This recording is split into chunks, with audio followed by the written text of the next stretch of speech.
So the last 3 months went a little bit like this.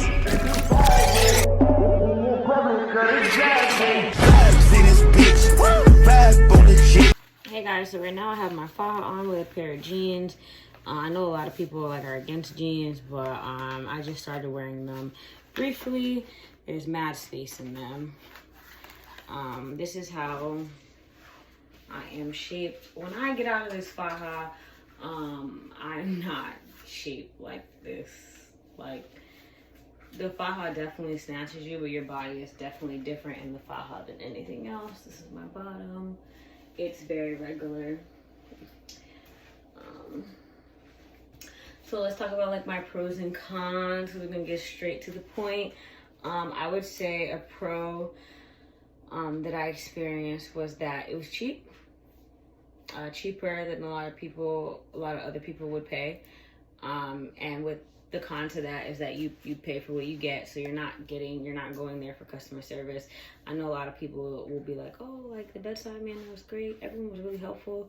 They're really capping. Like, there's people in those groups who, like, I don't know who be telling them to put that up or if they work there or what.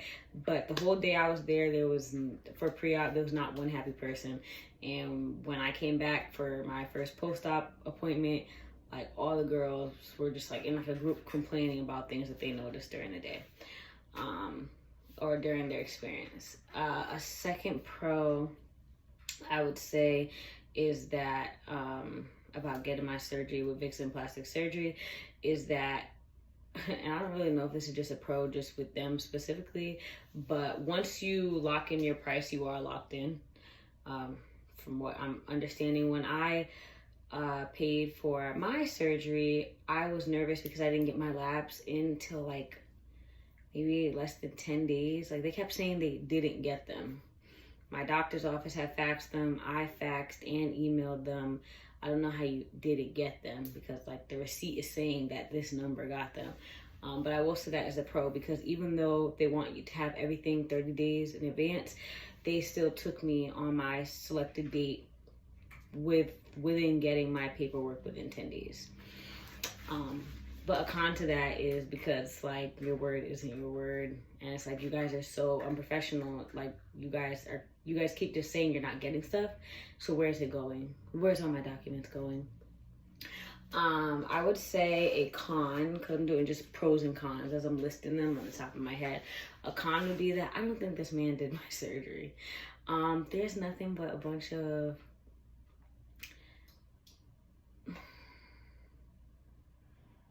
white men walking in that building with briefcases who are definitely giving I just came out of med school look. And I know a med school student because I work with them all the time. I don't think he did my surgery, and I'm gonna say that because the day that I had my surgery, you know, they're not supposed, in Miami, they're not supposed to do more than a certain amount of surgeries per day, a certain type of surgeries per day. You're not supposed to do, I think, I'm just throwing a number. You're not supposed to do more than 3 BBLs a day for safety, whatever. So basically, when I was in pre-op, I had met a girl who was there for her post-op appointment, and her 3 friends were all surgery sisters. They came and had their surgery within the same day. They all got BBLs. They said that they were all called back to the OR room, operating room, within an hour, and they all made it back to their Airbnb within the same hour. And I was listening to her, I was like, girl, you're bugging. She's like, no, we all finished surgery and made it back to our Airbnb within an hour. So how is it possible that he did our surgery? But I didn't let, that like blow me. It didn't bother me. But then I realized, like, I'm seeing like men leave who are obviously not nurses, who are obviously not staff at Vixen, who are seeing you during pre-op or post-op. So who are these men? Who are these random men that no one can identify? Like, they're in like buttoned ups, they have a little briefcase. Like, you're not the state coming to inspect them. You're probably an assistant. And it's crazy because after my surgery, I ended up seeing in certain groups where people were stating that they believe the same, that, listen, he's not doing all of them, or his surgery is doing it. His assistants are doing it. So that was definitely a big con for me. Now I know that everyone probably has an assistant that does something. Everyone doesn't. You know, it's too many girls in a day to possibly do. But it's just very, very strange that one of my sides is literally concave like that, and then the other one is just like this. Like, it's like y'all were both sitting on this side of the table and this side of the table, and y'all weren't talking because y'all were doing two different things, completely two different things. And I have a glob of fat loaded over here. Since the day I came out of surgery, it was just like a bubble of fat, and then over here it's like perfect. Like, a lot of things just don't make sense. Like, asymmetry is normal, but the asymmetry that I had coming out of surgery was like disgustingly normal. And I remember asking the girl, like, why am I like this? And she's like, oh, you're just swelling. Yeah, it has evened out and settled down, but it's still very noticeable, to the point where I probably would rather wear my faja a lot of the time than not wear it because of that reason.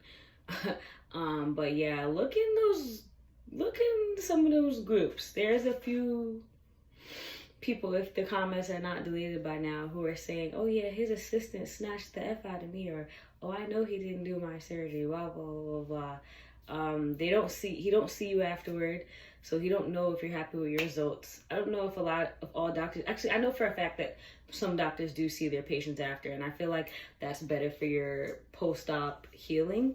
And for you, you know, that tells you that the doctor actually cares about how you feel about your results. But no, they don't do that here. Once you leave Vixen plastic surgery, they don't care. If you have a problem and you email them, you're gonna have to just at that point probably just lawyer up if you have a serious problem, because they're not going to help you. Like, I can't even get my medical records from them. Oh, and then when they did give me my medical records, it literally just says how much fat they used and how much fat was removed. Not one vital sign is listed there. The start time of my surgery and end time is not listed there, so I don't know how long I was asleep. The anesthesiologist's name is not there. That's a like, this is not a real medical document. Like, this is BS. And I sent them an email about that, asking for detailed documents about my surgery, and nobody responds. So that's what they do. That's a very big con. Honestly, I would not be the type to go back. I would honestly just take that L, bite the bullet, and pay more money. But, you know, to each your own.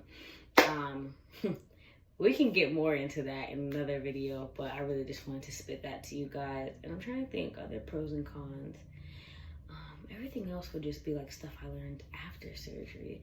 But yeah, that's my little snippet. Thanks for stopping.